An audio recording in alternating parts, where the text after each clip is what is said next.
ఏదైనా అవినీతి ఆరోపణలు మీకు గుర్తుండాలి. ప్రభుత్వంలోకి వచ్చి రేవంత్ రెడ్డి గారు ముఖ్యమంత్రి అని 18 రోజునే అవినీతి గురించి మాట్లాడారు. అసలు ప్రభుత్వం ఎస్టాబ్లిష్ కాలే, అధికార యంత్రం ఎస్టాబ్లిష్ కాలే, రేవంత్ రెడ్డి గారు అవినీతి చేస్తున్నట్టు మాట్లాడారు. అంటే దీని అర్థమైంది, బురదల్లి లబ్ధి పొందాలని ప్రయత్నము. నిజంగా అవినీతి జరిగింది రాష్ట్రంలో అంటే మీరు ఉదాహరణలు తీసుకురండి, నేనే నిలదీస్తాను. Every right as a PC ప్రెసిడెంట్గా ఈ రాష్ట్రంలో అవినీతి జరిగితే తప్పకుండా నిలదీస్తాం. మీరు చెప్పండి ఎక్కడ అవినీతి జరిగింది అన్నది.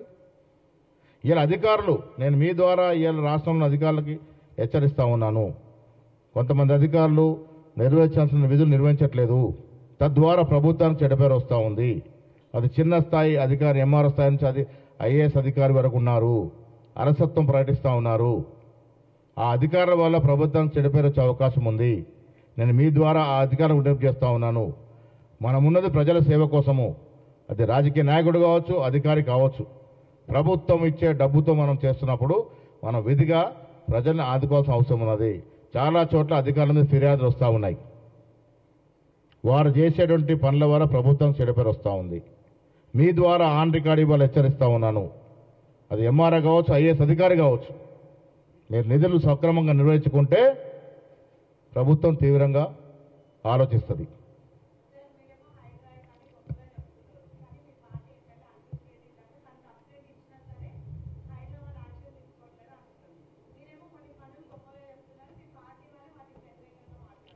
ఇప్పుడు హైడ్రా, నేను ఇవాళ కౌన్సిల్లో మాట చెప్పాను, హైడ్రా కానీ మూసి కానీ గొప్ప కార్యక్రమాలు ప్రభుత్వ అవసరాల కోసం, భవిష్యత్ తరాల అవసరాల కోసం హైడ్రా కానీ మూసి ప్రక్షాళన కానీ హైడ్రా ప్రక్షాళన తీసుకొచ్చాం. హైడ్రాలో ఒక చోట అధికార నిర్లక్ష్యంలో ఒకే ఒక్క బీదవాడి ఇల్లు తొలగించబడ్డది. ఒకే ఒక్క బీదవాడి ఇల్లు, ఆన్ రికార్డ్ రాసుకోండి మీరు.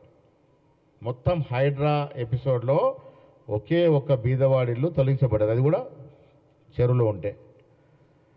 మీరు గుర్తుపెట్టుకోవాల్సింది, Hyderabad is a city of rocks and lakes. Nizam ప్రభు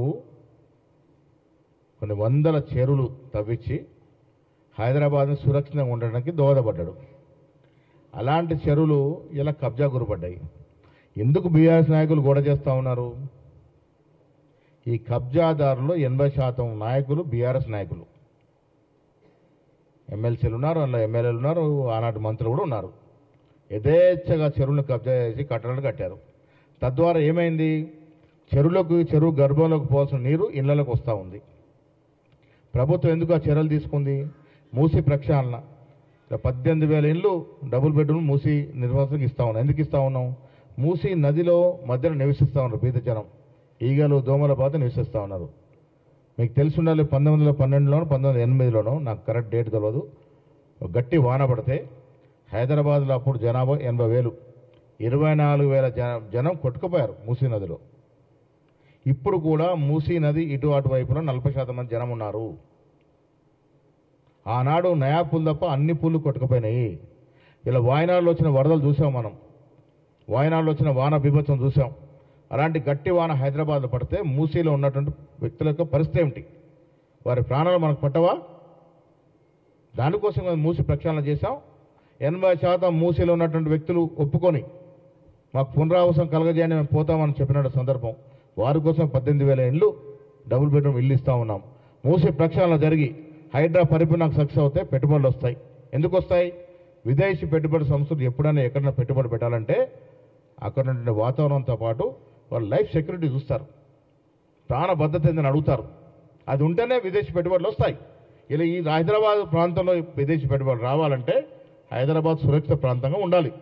దానిలో భాగంగానే హైడ్రా మూసి టేకప్ చేస్తే నానా గొగ్గోలు పెట్టి వారి పార్టీలో ఉన్న ఎమ్మెల్యేలు కబ్జాలు చేసినటువంటి పరిస్థితులు పోతాయని భయంతో దీన్ని గొగ్గోలు పెట్టి ఆపే ప్రయత్నం చేస్తూ ఉన్నారు. ఇది వాస్తవం. 100%గా పోతాం. ఇది దక్షిణాది ప్రాంతంలో ఉన్న రాజకీయ నాయకులు అందరూ కూడా పార్టీలకు అతీతంగా మాకు కూడా పిలుపొచ్చింది. మున్సిపల్ అడ్మినిస్ట్రేషన్ మినిస్టర్ గారు వస్తూ ఉన్నారు, రేపేళ్ళుండో ముఖ్యమంత్రి గారిని మాతో పాటు ప్రతిపక్షాలందరినీ పిలుస్తూ ఉన్నారు. ఇది మనందరికి కూడా అవసరమైన సబ్జెక్ట్. బీజేపీ వ్యూహాత్మకంగా పర్మనెంట్గా అధికారంలో ఉండాలని ఉత్తర భారతదేశంలో సీట్లు పెంచుకునే యత్నంలో చాలా దుర్మార్గంగా ఆలోచిస్తూ ఉంది. దక్షిణాది ప్రాంతంలో ఏ ఒక్క పార్లమెంట్ సీటు పెరగకపోయినా తగ్గడం తర్వాత తగ్గదని చెప్తా ఉన్నారు. దాంట్లోనే మతలం ఉంది, పెరగాల్సిన అవసరం ఉంది.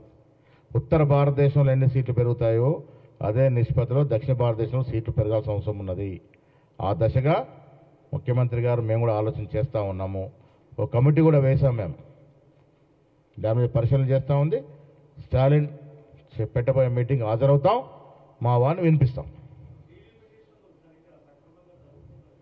డీలిమిటేషన్లో లొసుగులు ఉన్నాయి. ఉద్దేశపూర్వకంగా బీజేపీ లోపాయికారిగా ఒక వ్యూహంతో పోతూ ఉంది. దక్షిణాది దేశాన్ని నష్టం చేర్చే విధంగా ప్రయత్నం జరుగుతూ ఉన్నాయి. దాన్ని ఎదిరిస్తాం. ప్రపంచంలో ఏ మూల ఏ క్షణం ఏం జరుగుతుందో వేగంగా తెలుసుకోవడానికి తొలి వెలుగు వాట్సాప్ ఛానల్ని ఫాలో చేయండి.